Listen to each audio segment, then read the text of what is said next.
Welcome. You're listening to How I Did That, a storytelling podcast.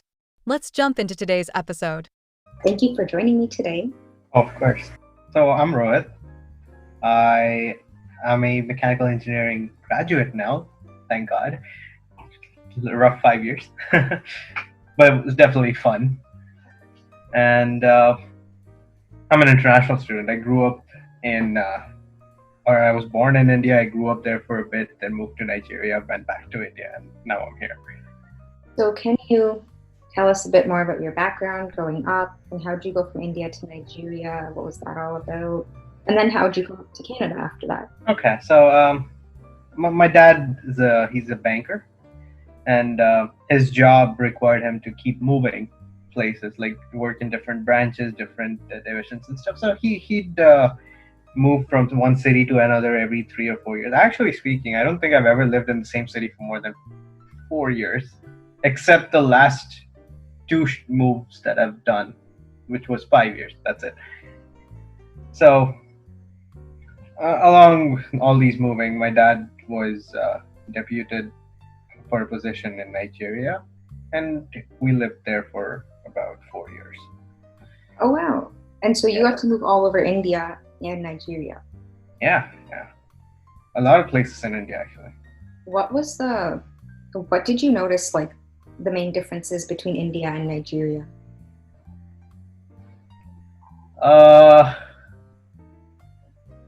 want to say it's kind of like the liberty you have to what you can do. Nigeria is not exactly regarded as very safe, especially for like foreigners. You pretty much have to go point A to point B in a car, not get off at any point unless you're within another secured premises. Like, I could never go on walks, couldn't go biking outside, nothing. Really unsafe, and the government doesn't really care? No, not really. The Well, it doesn't regard them because it's like the people there don't have that issue. It's only the foreigners. Oh, one of my friends, the girl who grew up in Nigeria, she told me a story of how her aunt and uncle, I think, these kids just came into their like neighborhood and robbed them at gunpoint and like took their stuff. Oh, yeah. And they're very creative robbers. It's amazing the things they come up with. I don't think engineers can come up with half of that. Did you have any like experiences like that? No, thankfully not, but I've heard of so many things. Like, what kind of stuff have you heard about? This is kind of funny. So say you're going down the highway in the like late evenings or something, and they don't have much street lighting on the highways. Actually, there's a bridge called the Third Mainland Bridge, and that spans like the outer side of the city over the Atlantic Ocean, and there's no street lights. You're traveling down that at night, all you have is your headlights, and they throw eggs on your windshield. Now, what happens when eggs are in your windshield is you turn on your wiper blades. It kind of smudges all over. Now you think, oh, okay, I'll just pour water on it. Now that frosts the egg, so you're like blinded. So you have to stop, and they come rob you. That's one. That's so smart. Right? It's really smart. The other thing, this was an actual incident that someone we knew had. They lived in a little gated community by a beach, and their daughter was she was a dancer. She was like a Bharatanatyam dancer, and they had all these fake jewelry and stuff, because if you're aware of like how Indian dances go, it's like their costumes are really flashy, right? And someone told the robbers that these are real jewelry. So they come at night. They come into the house with guns, and they call them all to the living room. They were really nice about it. They call them all to the living room. They sit them down, or they sit the mother down, and they tell her, "Where's your husband?" She's like, "He's in the other room. Please don't hurt him." Blah blah blah. Right? They're like, "No, we're not gonna hurt him. Just bring him over." So he calls him. He comes over. They're like, "Do you have any beer?" He's like, "Yeah, I got some." So they're like, "Well, bring 2 beers." Like, with all respect, they're like, "Bring 2 beers, sir." And He literally sits down, has a drink, and he tells the other robbers, go to the girl's room, pick up all the jewelry, or go pick up all the jewelry and come back. They go somewhere, they pick up real jewelry, they come back, and they're like, the lead robber, I guess, he's like, did you check the girl's room? Because that's where all the real jewelry is. So they take all this real jewelry, put it aside to fill the bags with fake jewelry and go away. You heard about these stories from the locals? No, I've heard it from the people firsthand. Wow. Interesting. 4 years is a long time to live somewhere, though. Yeah. Yeah. What language do they speak there? The place I lived in, which was Lagos, they speak Yoruba. Mm-hmm. But there are, I think,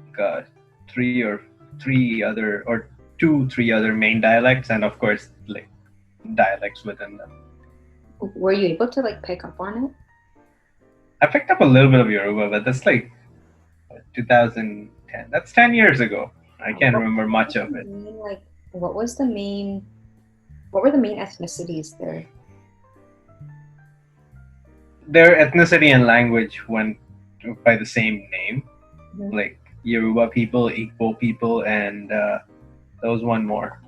I can't remember. Igbo is like the southern eastern side. Yoruba is like the west south, a little bit to the mid, and the north had another. That's cool. So then after 4 years, you came back to India, and how old were you at this point? I was in grade 8. How old is that? I can't remember my age back then. You lived there like 4 to 14. 4 to 14? No, it was 4 years, so 10 to 14. Coming back to India, you completed high school in India? Mm-hmm. Yeah, southern India. Okay. For the first time I lived in southern India then. I was born in mid-eastern or mid-western India. Okay. Then I only moved north from then. Moved to Nigeria, came back for the first time I lived.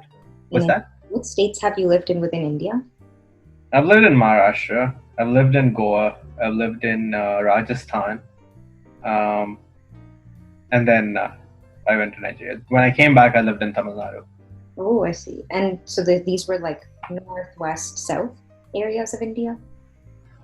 Middle west, then north. Or middle west was Mumbai, and central India was Nagpur. Then Jaipur is like northwest, and then really big cultural differences in each wing of India. Oh yeah, giant differences. Really, they're very, very different. Even just from the language they speak, it's a huge difference. Just being the But the best part is you get such good food anywhere you go, right? What food did you like the best? Well, I don't like to classify them as like best, right? They're not any better than other. They're all different. I mean, what's your what? Well, I think I'm a little biased because I was born in Mumbai and I grew up there. So their food I really, really enjoy, like pav bhajis and vada pavs. I mix up the P and the B. I used to do that as a kid. Yeah. Pav bhaji. Oh, that's cool. It's like a mixed vegetable curry with like bread. Oh, Bread roasted in butter. And I know there's those little like cornbread things with the little black dots on them. Cornbread. They look like little square pieces of yellow thing, like fluffy cornbread, and they have like black dots on them.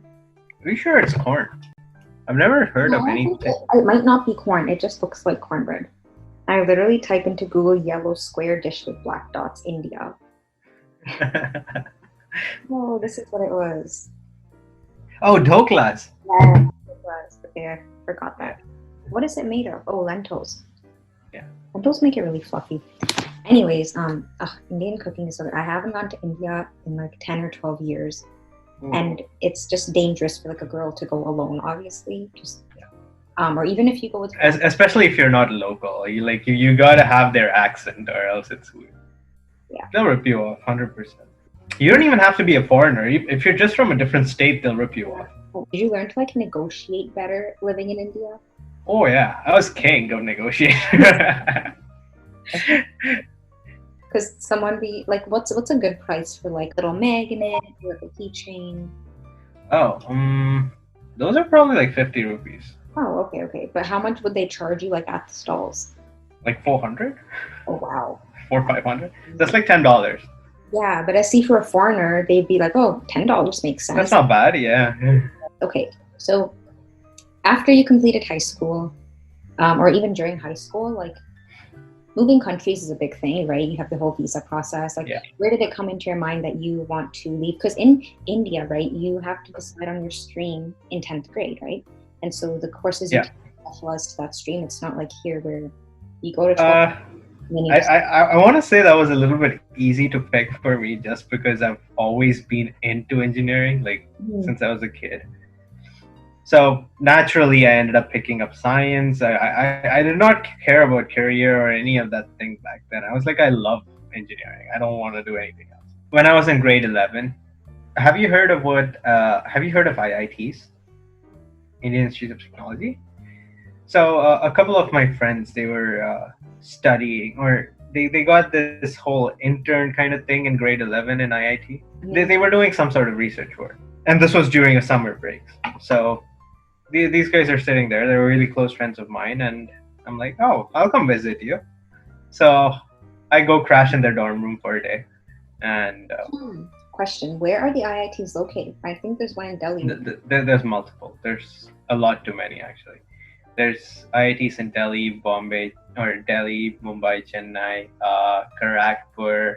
But for those who don't know, what is IIT? Indian Institute of Technology. It's regarded as the best institute for engineering or technology in India.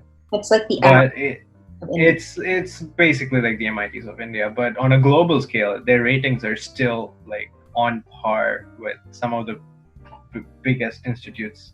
So I go there. I'm living with them. I see the institute. I see the living conditions. I'm like, oh, education's good. I don't think I can live like this. Those were pretty worn down places. You didn't even have. You had like common washrooms. You had. Well, I guess that's true for dorms here as well. But I didn't like the dorm living, I guess. And this was at one of the best universities too. Well, best in education. That doesn't really tell you anything about quality of life. Because there are institutes that have really good living conditions but offer really poor education, and they're really expensive. Because over here, at least what I've seen is usually like the really top-ranked universities. They're very clean, like they have like the best courses, best everything, not just best in education. But I think that has more to do with how standardized universities are here. They have a baseline to work off of, and how good a university is pretty much comes down to how much money they have at some point. You hire the best profs, you do the best things. Your research is very valid. It's a high contribution. You spend more money, you get more money, and things become cleaner and nicer anyway. I see. So IIT is just good in education, but IIT is good in education, and one par below IIT is something called NIT, which is the National Institute of Technology, which is still pretty good. And I almost got into one. I got into a university in India for like a very subsidized fee. I had a scholarship and everything before I chose Windsor. But the problem was I had to live at home, and not exactly a problem, but it does have its shortcomings, and I don't want to do that. I've been like having a very protected life for far too long, and I was like, I want to see the world. I want to live on my own, stand on my own feet, kind of thing. So although you specialize your courses in 10th grade, you actually do end up applying to universities by 12th. Yeah, and then that's when you decide. You actually, if you want to go abroad, you gotta apply to universities by 11th. Okay. Like the end of 11th, which I unfortunately didn't do because I did not plan on it properly, I guess. I actually wanted to go to the US initially before, and Windsor was like a last minute decision. I just wanted to move out of India pretty much, but then I wanted to pursue engineering, and I wanted some place with reasonable resources. And I was like, oh, this school even has good design teams. All right. So I dumped all the universities that I got in India. What grade were you in when you decided to come to Canada? I didn't decide to come to Canada. Oh, I was actually I was in grade 11 when I decided to move out of India, okay. That's what I meant. Okay. and it wasn't until after grade 12 that I applied to University of Windsor and I got in. I was like, should I? Well, Canada doesn't seem so bad. That's when I started doing any research on Canada. Oh, I see. Uh, So you had a gap year. what's that? You had a gap year between 12th No, grade. no.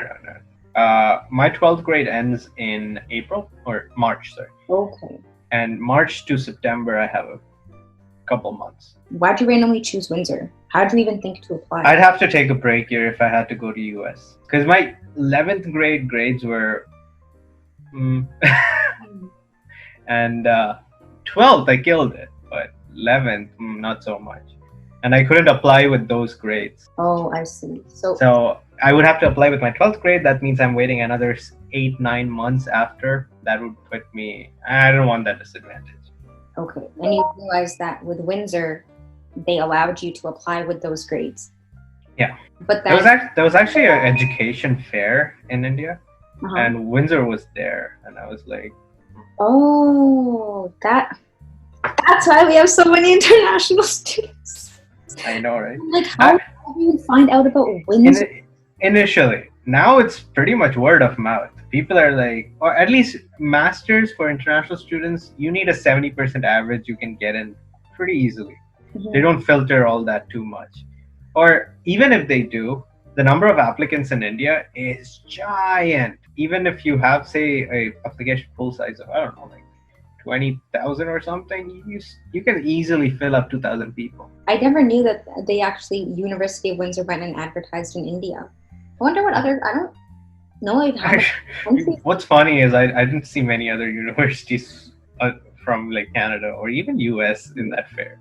Okay, so then you got into Windsor, but it's really difficult, like moving all the way across the world. And what kind of resources did you have available to you? Like, you have to look at housing, you have to look at your visa, your healthcare, like how much you're going to be paying, your right. food and for other things. You didn't have a vehicle. I think a major portion is literally thanks to my parents because it's a giant financial burden. Oh. It's very, very, very expensive. With that money, I guess I could literally go out and get all the support resources from external companies, but the university wouldn't allow it. They will provide you healthcare regardless. It's a compulsory fee, so even if you get out, you like an external thing, you can't really opt out of it. And they cover all your drug, dental, whatnot, but and gym, of course. But that's from the university. Housing is the dorms are very expensive, right? The on-campus housing. The food, of course, would be a problem because I do like my Indian food a lot. First year, like literally before I came here, I was looking on Kijiji. I found a room, actually in the same house I'm living right now. I called up the landlord. He was quite nice. He said, pay a deposit and we'll save you the room. And I did not know like the first thing about cooking back then. I started burning food because it's not cooking when you're still burning it. It wasn't much edible back then. And I got better and really good. I managed food like that. Transportation is a huge problem. It's so much more expensive. Like, it was difficult for me to stomach the expenses that I had. Like, going from here to a grocery store in a taxi would cost me like $10, and that's like unheard of in India. You don't pay more than like $2 to get 8 kilometers. That's crazy. And like 1.5 kilometers is like $10, right? It's crazy. So did you just start walking everywhere using city transport? Pretty much. I was walking for the first 3-4 years using public transport after they released the bus pass at the university. I mean, I would have to occasionally take cabs and stuff, but you start to see that it's an expense that you can't really avoid, and you just have to like understand that this is the way to live. And if you try to bring it down, you could significantly sacrifice your quality of life. Mm-hmm. But I had to like go through that before I realized that, right? Right. Did you do a lot of research on the exchange rates before you got here?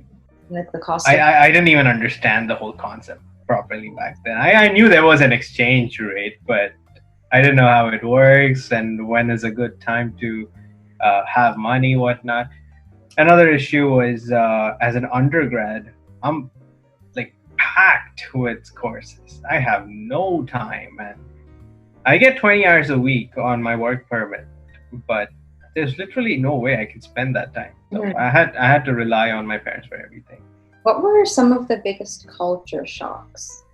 And were you fluent in English before you got here, or did you have a difficult time understanding No, native I was quite fluent in English. speakers? Fluent, okay. Did you have any trouble like understanding the slangs or the accents? Not really, but I think that's more personal than I don't know if that applies to everyone.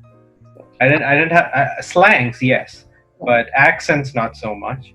Like phrases that are commonly used are like alien to me sometimes, so I kind of have a little learning curve. Well, also I lived in Nigeria, and there we had to always speak English. There was no choice. I did pick up 3 other languages back in India, I guess, so it's a good thing. What were those languages? Hindi, Tamil, and Telugu. Hindi was what I stuck with in every school as my second language, Okay. and Telugu is what we speak at home. Wait, why was Hindi the second language though? English is the first. Oh, I thought Hindi was the national language of India. That doesn't make it the first language in schools, though. It's funny how that works. Yeah, because usually like English is our first language here. And Some schools do. Some schools do have Hindi as a first language, but it is mostly avoided because all legal documents in India are in English. Oh wow. Unless it's like from a village or something where they use their language. Okay, yeah. Going back to the culture shocks, I keep going off topic.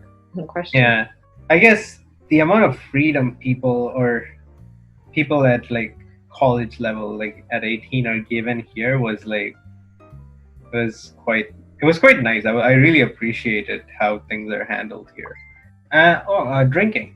Drinking is frowned upon in India, right? Here it's like a day-to-day thing. It's not.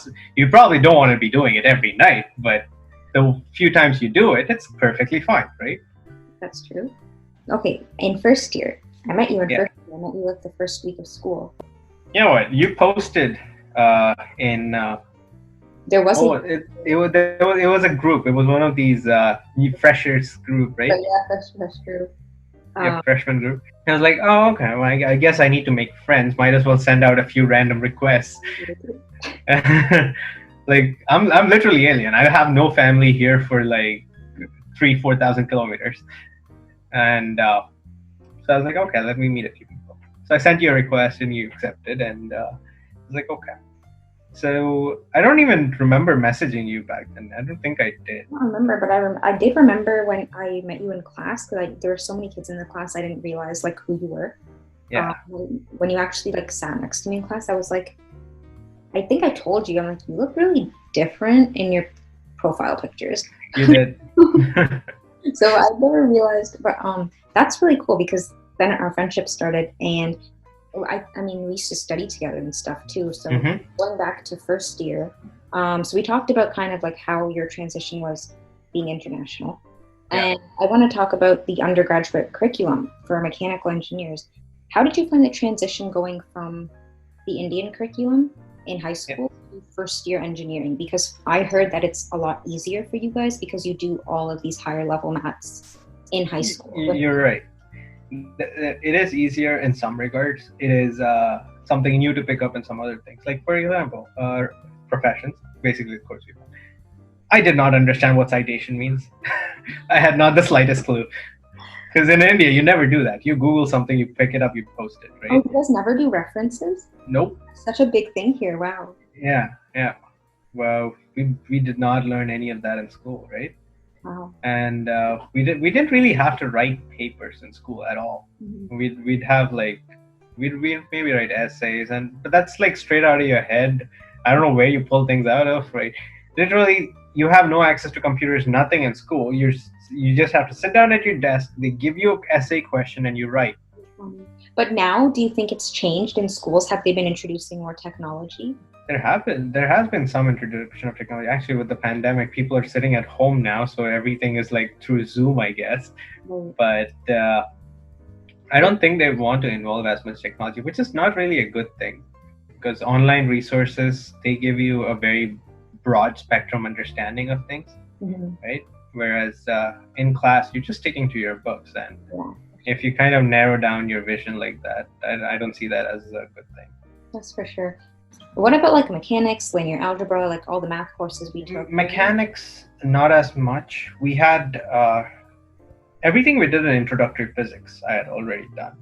Mhm. Everything in differential equations, integral calculus, not differential equations, differentiation, integral calculus.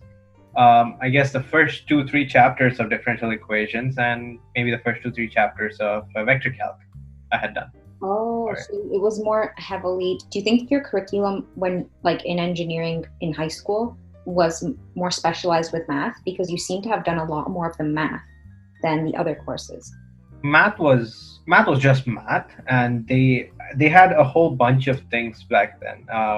Right from grade 11, we started doing differentiation, Mhm. and so we did differentiation, integration, statistics, linear programming, Linear algebra. probabilities, linear algebra. Linear programming is different from linear algebra, but we did both. Uh-huh. And Vector calculus, differential equations. yeah, basically. Because that covers like all the higher level engineering math courses. But what about the specific mechanical engineering ones? Like mechanics was. So for that, we might have to drop back to or topics in general chemistry. That was our first year, second semester course. I have done most of those things back in chemistry in high school. Mhm. Physics, we have dealt with forces. Nothing as complicated as trusses, Mhm. but statics is something we've already done. A little bit of even the vector parts of dynamics. I guess maybe it's because they don't know what kind of engineering field you're going to be specializing in, but the math is going to be the same in all of them. Like you will go up to a certain level of math. Yeah. So you do the basics of all of that. That's really good. So let's talk about like first semester and second semester of your first year. What courses did you take, and what did those encompass?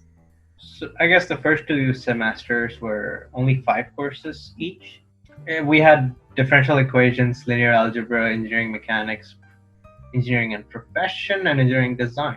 Okay. Design was an interesting course. That was a little bit, or quite a bit new to me, that we had to like drafting your sketches, understanding how dimensioning works, what's an important thing to consider, pulling out different views, sketching things from different perspectives. That gives you a real good understanding of how detailed you have to get into a single design or part or component. Engineering and profession, that was nice. It was kind of like a motivation course, right? You sit there, you watch a video for every week, and then you write 1,200 words, was it? Yeah, you have to write an essay on a topic each week. But I guess maybe not every school would have this course, but in general, like most schools will be covering the same kind of courses each semester. Right. We went over statics and mechanics, and differential calculus is, well, thank you Newton and Leibniz, I guess. And linear algebra is very useful, but I don't see a lot of places we do use it in mechanical engineering, unless we want to start programming things and developing algorithms from sensors, which we really don't do much of in school. And you mentioned mechanics. What did you learn in mechanics? Because that's kind of a connection to your major, right? Yeah, it's kind of understanding force balances, how things support themselves under static loading. Meaning, if something is stationary, it doesn't mean that it doesn't have a force inside, right? If you pull on a string, you're pulling on it. It's going to break at some point, but it's not really moving. So there's something in there. That's kind of the basics, but the most initial thing that you want to learn, and from there you can understand the stresses that develop inside the string, and through the years you learn to analyze that. So going to second semester, what did you take there? Second semester we had topics in general chemistry, integral calculus, introductory physics, technical communications, and engineering thermofluids. So I mean, physics, Oh, basic introductory, like physics and chemistry. so introductory physics, where we dealt with more of the sound, light, waveforms, vibrations, basically, and it was very basic stuff about it. We didn't dwell on any sort of differential equations or anything. That's a later thing if you take vibrations or noise on itself. It can be a pretty easy course, but the main point is to develop a first principle approach to thinking in these years, because if you don't develop a first principle thinking, if you start doing everything derivative, like remembering how to approach a problem instead of knowing how to build a solution for a given question, that can make things difficult in later years. Mm-hmm. I definitely think that first year, the courses that anyone takes in like engineering is shapes like your way of thinking that you don't learn in high school, because you Yeah. really need to approach problems with more technically, with a more technical approach. From a more broken down approach, you right? That's called first principle thinking. You had technical communications. What was that? It was more like developing your skills to kind of write documents. If you want to write an instruction manual, if you want to write a letter to someone, if you want to draft an essay, it kind of went over different types of communications. I see. And didn't you code a robot in that class? Yes, we did. And then what were the other courses? Integral calculus, which is like anti-differentiation, the second calculus course, right? And the last one was engineering thermofluids. What is that? Engineering thermofluids is fluid mechanic basics, fluid and heats actually.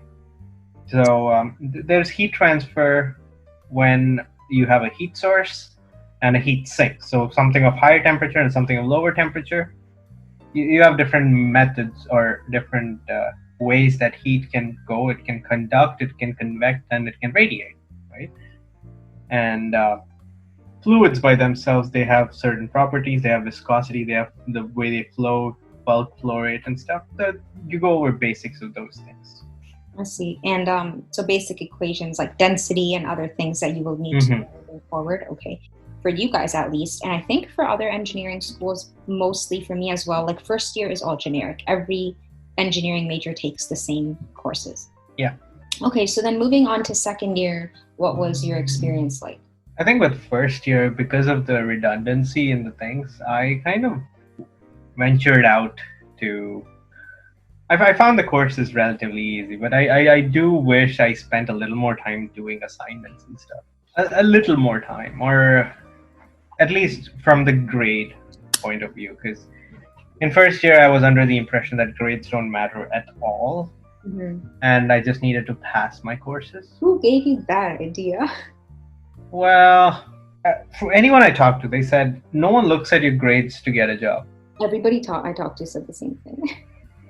Which I can see why, but I did not consider that I might want to do like further study back then. I was really adamant on saying I just want the degree and I want to get into workforce. I do not want to bother with academia anymore. I guess I was a little immature that way. You don't realize, like even today, it's not like I really want to do a master's. I would really like to go to work now, but it would be very beneficial to have that option open to me. That's probably the one reason I wish I spent a little more time doing assignments. Not a whole lot, because I'm really, really thankful for how I spent my first year. Because I got into design teams and I've been sticking with it throughout my university career, right? And you don't even take any classes related to your major first year. You really specialize in your second year, and by then you already wasted a year not knowing. Plus, there isn't enough detail online as much, or on university websites, because they're more trying to market that program than anything. It's more just like if you listen to any YouTubers' first-hand experiences or a podcast or something, you talk to. Yeah, so it's like a car review from someone who's getting paid for the review. Exactly. It's super biased. Right. First year, like I said, it was generic, right, for you guys, but the design course that you take and the mechanics course that you take first semester, those are specifically more related to what mechanical engineers will do in the next years. Yes. But electrical engineers, industrial, everybody has to take the same courses before it's not even related to their field. But specifically for you guys, I guess it's a little more helpful because that does show what you're going to be learning later on. You're right, but introductory physics, for example, has so much about waves and stuff that mechanical engineers don't deal with until probably fourth year. But that was just a generic physics course, right? It wasn't like a specific design course that the other engineering majors don't need. It's true. It's true that it's more specific towards a mechanical guy. But if you think about people in electrical, for example, if they design a circuit board, they probably wouldn't just make one circuit board for an entire system, right? You have multiple boards, and say you want it compact, you want the heat to go somewhere, you want the little bit of basic knowledge to be able to see that you need to fit dimensions properly. Even for an electrical board, where you place the components on those boards kind of dictates where you can drill holes. And those holes are basically where you mount them, right? So if you're stacking boards, you want to be able to have the holes lined up. And you want to have detailed drawings of everything. So it helps them too, but probably not within their university career, but if you want to do something practical, definitely. Yeah, I guess I see what you mean. So getting into second year, what courses did you take? Because by now, from what I understand, you get loaded with 6 courses this semester instead of 5. Right. Not sure how it is at other schools, but for the University of Windsor. Yep, max overload. So we take vector calculus, engineering software fundamentals, electrical and computing fundamentals, engineering and environment, engineering management and globalization, and dynamics. Dynamics is probably one of my favorite courses. Just give us a brief overview. What do you learn in each course? And do you think that any of these courses can be taken out? I don't think a lot of these courses are actually necessary, but they are a part of the accreditation. There are parts to these courses that are required by the Canadian Accreditation Board. Oh, the accreditation. For a degree to be valid. So vector calc is handling geometries or handling things in 3-dimensional space. Whereas let's take statics, for example. You're probably dealing with something in your x-plane and your y-plane, like a plot on your paper. When dimensions increase, sometimes it can go into 4th and 5th dimension. Sometimes it may not be something that you can physically see. You will have to have a standardized method of solution that can work throughout multiple dimensions, more than 3. And vector calc goes through those tools, basically. Engineering software fundamentals, we learned MATLAB, coding, basically. That's probably the first time we are introduced to coding in university. I took coding in grade 11 and 12, so I was pretty reasonably fluent at C++. Did you take C++ in this course as well with MATLAB? Yes. When we took it, yes. I'm not very sure if it still continues that way. And MATLAB has a very similar programming base to C, so it's not a very difficult course to get through, but it's definitely useful. You learn all the required functions that you would use in MATLAB. Engineering or electrical and computing fundamentals was the basic circuits course, and you learn about how V equals IR, basically, to begin with, but you go on to op amps and transistors and diodes and things like that, analyzing circuit meshes and different sorts of array forms and things. Engineering and environment, do I even remember that course? Not really. I can't remember exactly what was in that course. Did you do like mass balances and stuff? Yes, that's what it was. Exactly. We had a little bit of that, but a lot of words and We had a presentation and stuff.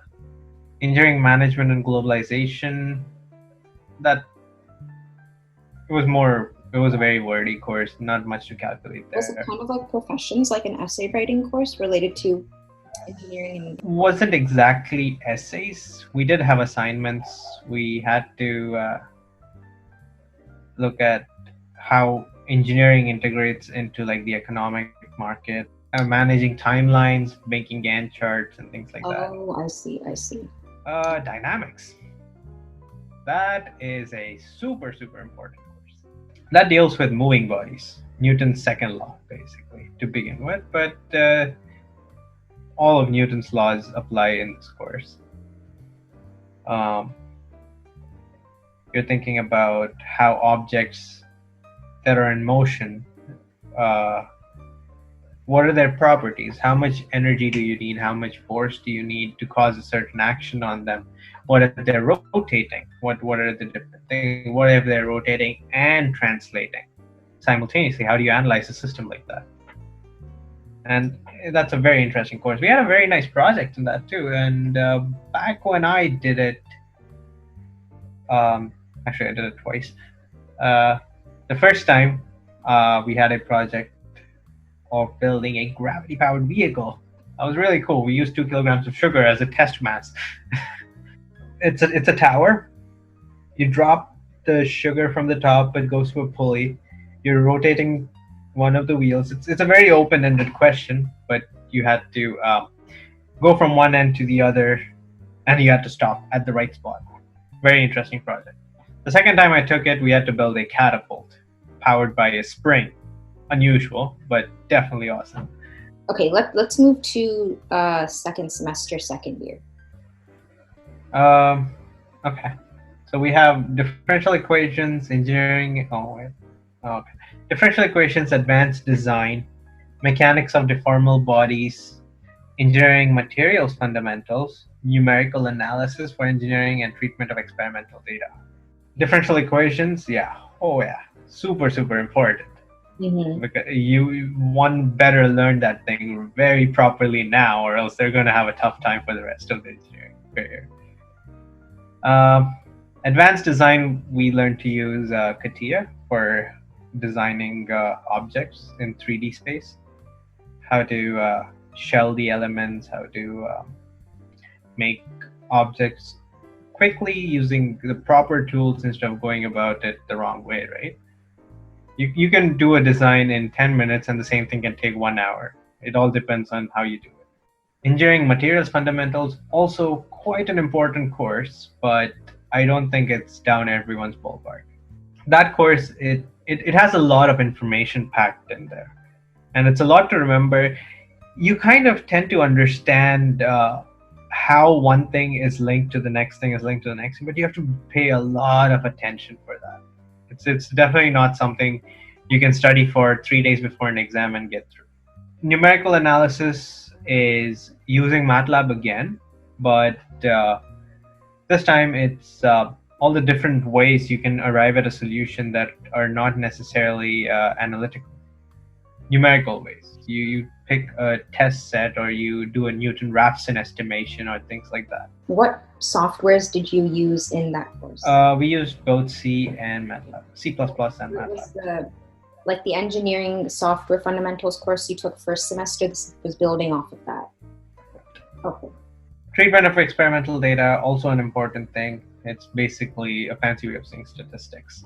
We had a little bit of probabilities in there, which I found a little bit tricky, but the rest of it is quite straightforward. It's just a process you follow to arrive at a solution. Was that the last course of this semester? Yeah. Okay. What courses did you find the most difficult? I guess people struggle with courses with a lot of words and less formulas, right? And materials is definitely one of those. Oh, materials? Materials is lots of words, lots of graphs. I don't think any other course was as intense on reading and understanding and deriving things out of graphs yet until second year. Dynamics and all the math courses were heavy on math. So once someone's good at it, it shouldn't be difficult. But if people try to coast through all their math courses and then attempt to do dynamics, they're going to struggle. You think that if somebody has a good understanding of first year mechanics and Yeah. the math courses, then dynamics and other second and courses shouldn't be too bad? Yeah. Okay. Now moving forward to third year. Yay.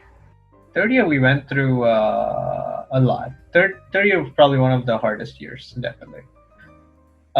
We had one elective. I guess pick whatever you want. It doesn't matter. I don't know. I don't really care for the course much. I picked up psychology, behavioral, but it's whatever. Thermodynamics, super important course. Very, very important.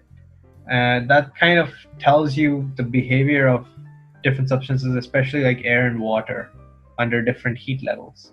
When they change phases, when they change states, it's very important to understand these things, because going forward, you're building an engine, you're building a reactor, you might be working with pipeline. Any of that requires thermodynamics.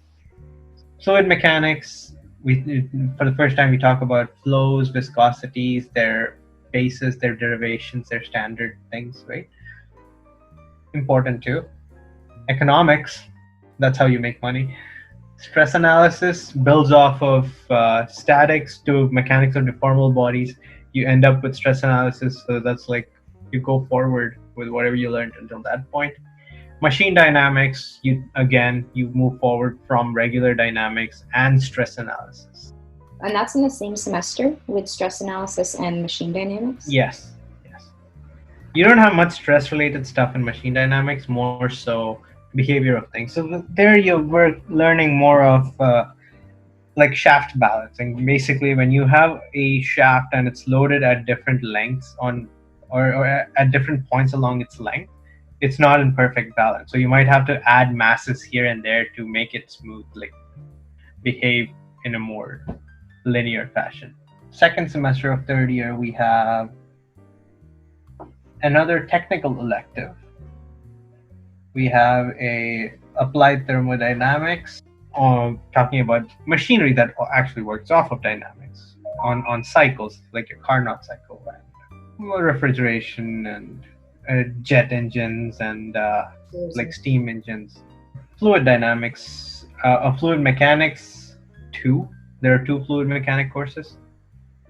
I think the second one gets a little more intense. I think we talk about 3-dimensional flow, effects of heat on viscosity and things like that. Heat transfer, also very important. We go more in depth, use actual differential equations to calculate our heat, integrating different types of heat like radiation and the combined effect of convection, conduction, and radiation. Machine design, we go through standards basically. Whenever you're building something or designing something that has to actually get built, you can't work off of random numbers. There are certain standards, some references, like the number of teeth on a gear, the pitch of a gear. Gear train is a major focus in this course too. Belts, pulleys, chains, all of those things, they have standards. So you kind of learn how to make a design practical in this course. Then we had computer-aided engineering. This is a step up from stress analysis. We start using computers. We start meshing 3D bodies or 1D or 2D bodies, loading them and using a finite element method, basically calculating solutions to a huge number of differential equations along different points of the body. You mesh the entire body, so it's like kind of wrapping a fishing net around a body, and at every junction inside the fishing net you solve an equation to find out what the stress level is at every point. And was that it for your third year? Second semester, third year. Okay, let's go to fourth year and then we'll look back on these last 2 years together. Fourth year, yay, capstone year. We take capstone design. So out of the 6 courses, only 5 are courses that you learn and 1 course is where you apply. Design for failure prevention is one of the courses that kind of tells you how to deal with factor of safety. Not all materials behave the way you expect them to. They tend to fail earlier if you run them for too long. They tend to you might have little voids or micro cracks inside your body, inside the material, and that can lead to premature failure. So how do you design something that would not fail even under the conditions that are a little bit in excess of what you intend that to be used in? So are you taking really into account the materials course you took, stress analysis, all the things you've learned? Fourth year courses kind of tie them together? A lot of it, yes. But materials, not as much because we don't go into the explanation. But to understand how a concept comes into being, it is fundamental to understand materials. Thermofluid systems design. I can't really say I learned much from that course because that was basically a summary course. We went through everything we did earlier. Gas dynamics, or that was an elective. Vehicle dynamics was another elective I took. That was super fun.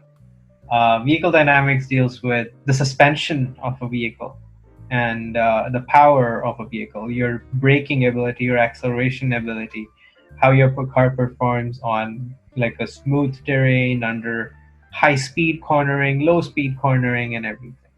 Super fun. We even did we picked up a new programming language actually. We used Julia. Yeah, I don't know if a lot of people have heard of Julia. We used Julia and we auto-generated reports. We had a template that the prof gave us, and once we run the program and use the template, it would automatically generate the report. Another elective I took was internal combustion engines. We went over two-stroke engines, four-stroke engines, twin cycle, split cycle, diesel engines, different types of fuel injection, different types of spark timings, how it affects your performance. And the very last year was... You mean the very last semester? Yeah, very last semester, yes. So we had control theory, engineering measurements, another elective outside of engineering because I'm in the general mechanical program, I'm not in the automotive. I took a programming course for Python, ceramic materials, and environmental effects of noise. Right. So measurements talks about sensor data. Any sensor system has a sensor, a transducer. You need a data acquisition and you need to make sense of that information. Measurements goes over the processes that you need to do that. Control theory is very, very interesting. And I wish there was a way I could apply it. So if they could offer it in an earlier year, I would have actually used it during my capstone. Control theory is basically active control. Everything we've done until now is characterization of a system that we have no control over. We just set it up, or we plan on how to set it up for it to work automatically. Control theory, a little bit different. Things change. Yes, that's more realistic. And how do you control when things change? Even something as simple as an oven, you turn it on, it starts heating up. You set it to, I don't know, like 200 degrees Celsius. It's heating up, it's heating up, it's heating up. When it reaches 200 degrees Celsius, it's got a cutoff. But the coil in the oven is quite hot. So if you wait until it reaches 200 degrees and you cut it off, it's going to keep climbing for a little bit. You don't really want that. So you can characterize that. You can build a model that will cut it off just early enough based on how high the temperature is, because there's losses from the oven. The oven is going to put out heat. So at a low temperature, you can cut it off at, say, exactly 70 degrees Celsius, and it's not going to rise anymore. You get to a higher temperature, your coil's pretty hot, and you have more losses. So you got to cut off a little later, but how late is too late. So it actively detects how hot and when to cut it off. I did think controls was very useful, depending on the teacher you have, because some professors really don't teach it very well. Last thing, so we talked about all the courses. Almost, if not every engineering major has the capstone at the end. For us, it was just a 1-month thing we had at the very last semester. For most majors, you have it like a one class in each semester of your senior year. Can you talk a bit more on capstone? Capstone is more of an open-ended problem. As for my capstone, I decided to do something new, start a new team. So I started a human-powered vehicle team. It had been pretty interesting if not for COVID. We would have actually built it. We get about, $200 a person, depending on your team size. Now you have to find a professor that will allow you to have enough people on your team. The more the people, the more the burden on the professor and the less the number of people that do the work.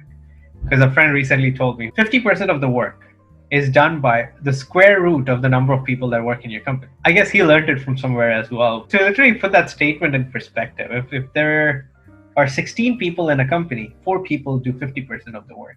If there are 100 people in your company, 10 people do 50% of the work. If there are 10,000 people in your company, 100 people do 10% of the 50% of the work. It's very, very important that someone picks up you have to literally pinpoint in 8 months what goals are actually achievable. For capstone, when do you have to start thinking about this? Like as soon as you get into your senior year? From what I have observed, people want to go with the flow of the program, which I don't agree with. And people don't start thinking about capstone until they pretty much enter that semester, or maybe like 2 months before. No, I would say start about a year early.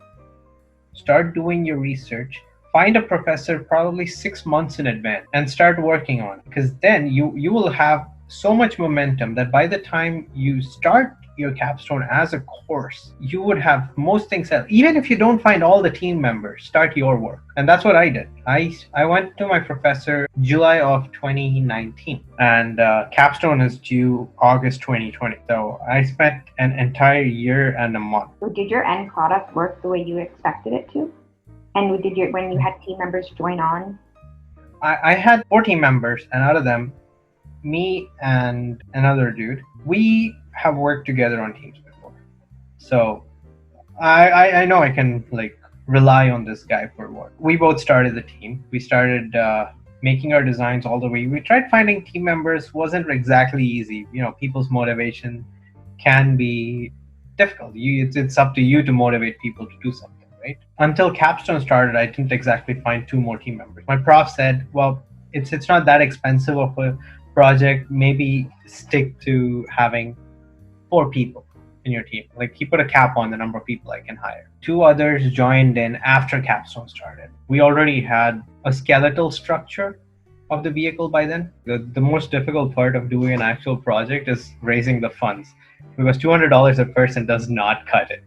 It seems like a lot. Metal is pretty expensive. Most things are machined out of metal for them to be able to withstand the things that they go through. Fabrication of these metals, you have to bend them, you have to cut them, you have to weld them. There's so much process going on. My project was a human-powered vehicle. It's like a trike, but with some sort of novelty features, something you don't really see on conventional bikes. So I had to analyze. I came up with the idea. I thought, okay, I need to run some analysis on these systems. Will it work? What's my limits here? Would it even be stable? How will it work? So it's a lot of open-ended analysis. Sometimes you run across things that won't work, but that doesn't mean you discard the idea. You try to find a fix, and if the fix is going to affect you negatively, then you discard the idea. You mentioned that you had started on your capstone a lot earlier than most people. So I'm assuming with your timeline, you finished it, everything went well. Yeah, we did pretty well on our capstone actually, but for COVID, we would have actually built a vehicle. Yeah. What do people do? Who gets to keep the capstone? And if it's a really cool idea that you can patent or something, who gets to do that? If it was developed under the university has the rights. Oh, that sucks. Uh-huh.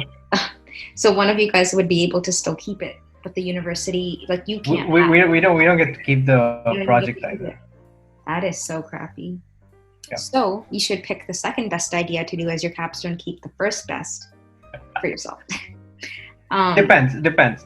If you're a smart kid, I think you'll come up with more ideas, and it's probably better that you let university have it.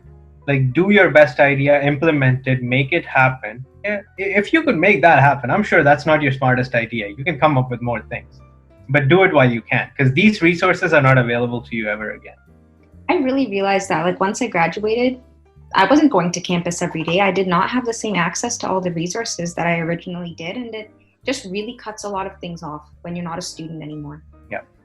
I thought that I would have more resources once I graduated. I can contact more people, have more of a network. But if you're not constantly at school every day, you're not surrounded by these things. You can't really take advantage of them. Yep. And sometimes you have to be a student to take advantage of some of the things or get funding and stuff like that. You didn't do an internship or co-op, right? Your program can be done with co-op. A lot of engineering programs. I would highly recommend someone to go through that if they could. A lot of the engineering programs in Canada, at Yeah. least from what I've seen in Canada, they have co-op with their degree. So you can graduate with co-op, or you can Yeah. graduate with the degree but without co-op. For Yeah. me, in my school, and I don't know if it's like this in the rest of the US, none of the engineering programs had a with co-op option. Everybody just kind of got internships on their own time. But I think the co-op program is better because it forces you to, like, the university has some connections with companies and you're able to, get your foot in the door. That's another thing that I've noticed. Sorry to interrupt. US has internships. Canada does not. They're all co-ops. So there is like no option of you not being in a co-op program and going to an internship. It is very, very difficult to do that here. I see what you mean. I guess there's pros and cons of both, because in the US, like, I kind of would have preferred if my program was with co-op, just so I would have been forced to have 3 semesters of work experience. But because at the job fairs, when you're trying to get an internship, there's so many kids going for the same positions with a couple companies that come every year. But then the con of the co-op based program is that like you were saying, every single company around these universities is co-op, and if you don't maintain the grades for co-op, or you don't get a co-op, then you can't be in the co-op program and you're not going to be able to get any experience. Exactly. Yeah. Because a lot of the universities around Canada have the co-op program, all the companies around those areas are with co-op. And with co-op, though, you have to do 3 semesters to graduate with co-op, quote unquote, on your degree. But even if you don't find a co-op in your first semester and you do it for 2 other semesters instead, you can still get the experience and be in the co-op program. Or how does that work? You can. Now, the issue, here's another issue I face as an international student. I don't have the liberty to do that. Oh, you can't work more than 20 hours, right? No. Oh, I can work full-time on an off semester. The problem, I can't extend my study permit for reasons of co-op. I need 3 semesters of co-op. Now, say first year I don't get a co-op.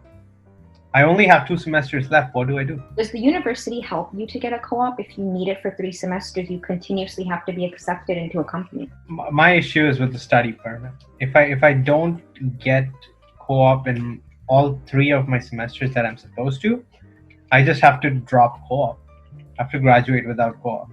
Because I can't stay an extra semester after graduation and finish my work experience to graduate. I wanted to ask, for students who don't have any work experience, who didn't get any co-op, any real engineering experience, or any internship related to engineering, what advice would you give? What can they put on their resume when they're graduating? Because I feel like when students are graduating, there's not a lot of resume help available. Like, you don't really take a class for that on how do you properly write an engineering resume to show your strengths if you don't actually have work experience. In simple terms, one should never be idle through any point in their engineering. If someone's working on maybe someone has a need for like financial needs, someone might want to work even if it's not necessarily in an engineering job. That's okay. The companies still want someone who has some sort of professional experience. It doesn't even have to be in engineering per se. You can be a technician, you could be even an assembly line worker at an engineering firm. You can pick up a few things there. If you can afford it, try to spend time in a competitive design team, because that is a very, very open-ended problem.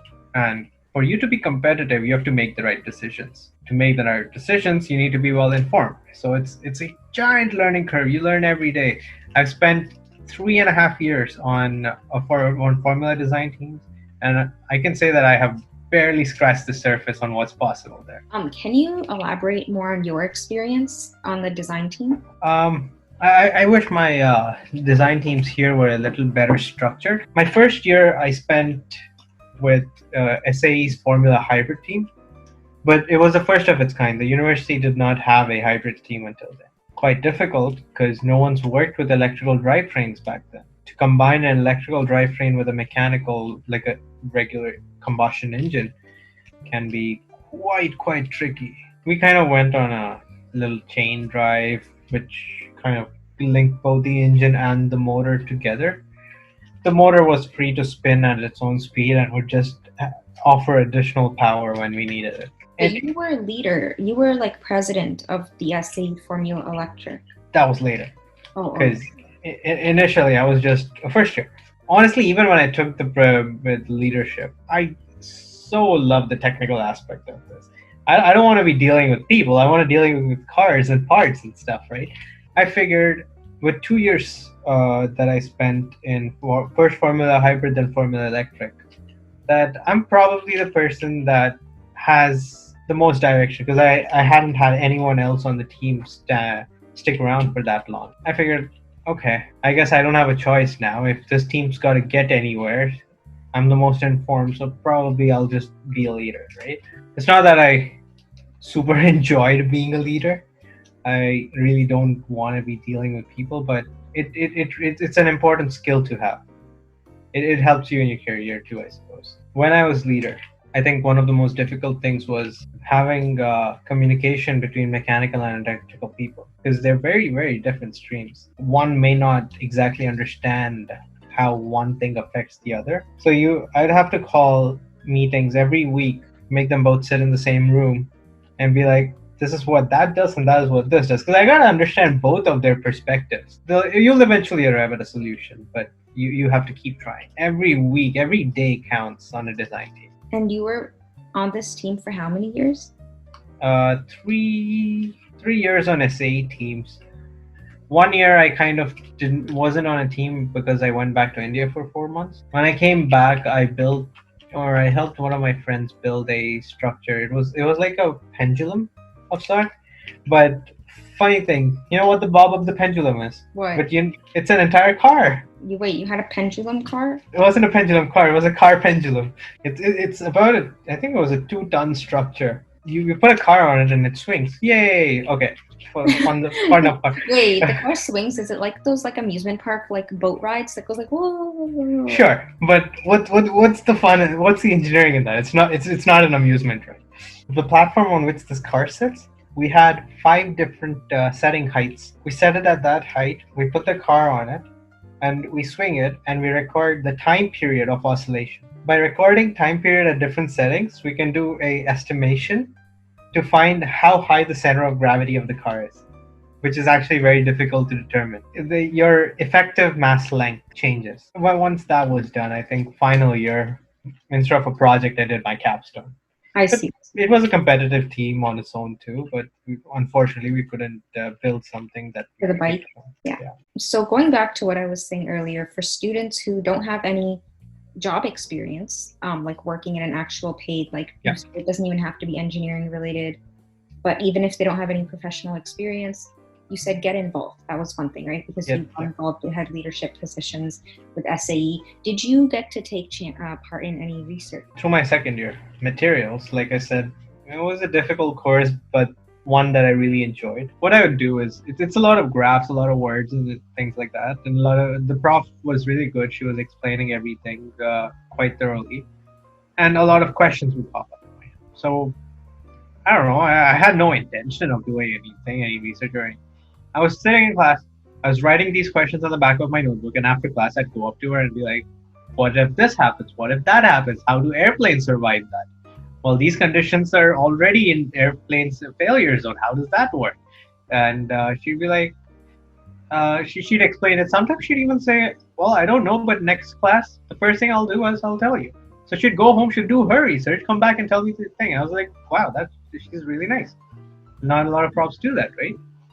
And at the end of it all, I think at some point I asked her, what is undergraduate research? Like, I didn't understand what is undergraduate research. Like, research is meant for PhD students.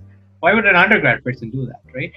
And she said, well, it's just research. Anyone can do research. You don't have to be a PhD student for that. And I didn't show any interest. She was like, well, I have an opportunity. Do you want to do some research with me? I was like, okay, oh yeah, what is it about? And she was like, I can't tell you the details exactly yet, but if you're willing to join it, then we can discuss. And I was like, okay, I'll join.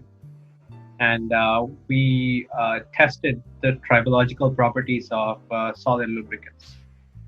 Tribology means testing wear, lubrication, and durability of substances. Yeah, and we worked with. I can't tell you what the elements were, what the materials were. They were quite proprietary blends. One of them was graphene, and which is pretty cool.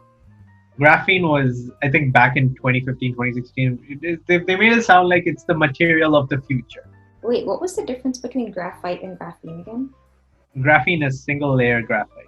Graphite is a matrix. Graphite was always there, and someone thought to remove a single layer off of it, and you got graphene.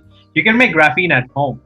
If you take graphite and you scratch it on paper, and you put tape on it, and you take it off, that tape has a layer of graphene on it. As long as you're very involved with one thing or another, as long as you never idle, you will pick up plenty of skills to go on your resume. Competitive design teams are appreciated a lot by most employers. It would be nice if you have at least one work experience in there other than design teams, which is kind of what I'm suffering with, because they really like the work experience part, but they want you to be able to do both. They want to be able to trust you to work on a schedule or 9 to 5 every day, right? And that proof comes from work experience. But your mental abilities, you can hone them by working with design teams, and that will be super useful to any employer, and they like it a lot. Okay, yeah, I wanted to ask about that. And also, I think another thing to note is even if you're not involved in any competitive organizations, right? Like you had SAE. For people who don't know, SAE was Society of Automotive Engineers, and they had different chapters. There's Formula Electric, Formula Hybrid, Baja, Snowmobile, Clean Snowmobile, and Aero. Okay. Aside from being involved in an organization that's actually like making like the rocketry club or like a vehicle or something, or doing research, another thing I noticed was really look through every class you've taken and think back to what projects have you done. Because some classes I know are completely lecture based, don't have anything hands-on, they don't do anything, you don't even do any research projects. Yeah. You get like building anything. Yeah. But for your degree, you do a lot of things, making things by hand, you do a lot of design. So I'm sure that there. Well, even the simulations that you do on MATLAB for you, that counts. So, simulations, drafting things on CATIA, like even if you're not building it, any programs, even though I know some students don't like putting it on their resume because they don't know it very well, but you can say familiar with, because to me, I'd rather have someone who's familiar with a subject or a topic than somebody who has absolutely no idea what the interface even looks like. There is a difference. So even if students think they're not so proficient in it, you definitely know more than someone who isn't in the degree, right? So if that difference doesn't exist, why would anyone need a degree, right? Right. So I think don't shy away from putting things on your resume, even if you're not 100% confident in them, because you do learn on the job, but you do need to have a basic understanding at least. And that basic understanding, you can read a bit more about it online before you have an interview because you've been introduced to it in school. If you could make any changes to the undergraduate curriculum, what would you hope to change in the future? How do you hope education can change in the future, specifically for your major? I have a very unconventional thought. I think that project should be one semester after the course is done. Interesting. Okay.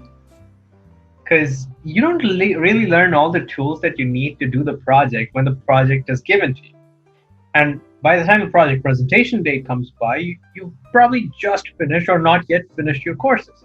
So how can you apply everything you've learned before you learn? A lot of these courses have projects or have courses that require these courses as prerequisites that people have to take. So maybe, say for the dynamics project, pretty much anyone who took dynamics in mechanical engineering would take machine dynamics. So why not have a dynamics project during machine dynamics?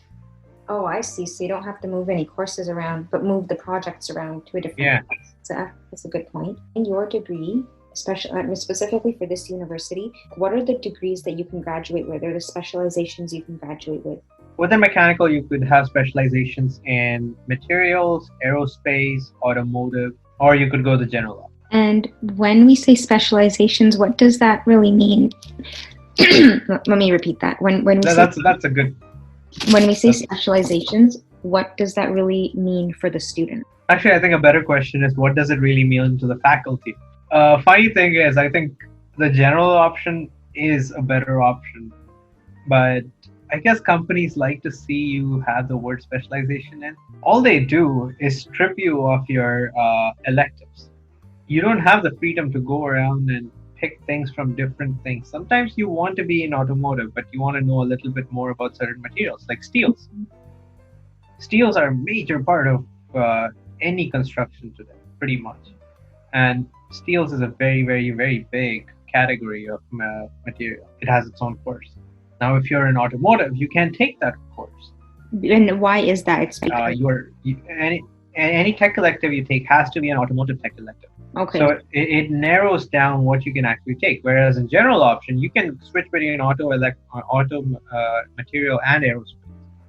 As long as you have the prerequisites for it, you can take anything. What kind of industries can somebody work in once they have a full degree? The engineering degree gets you more than just the engineering specialization, right? You get so good at statistics, you get good at math.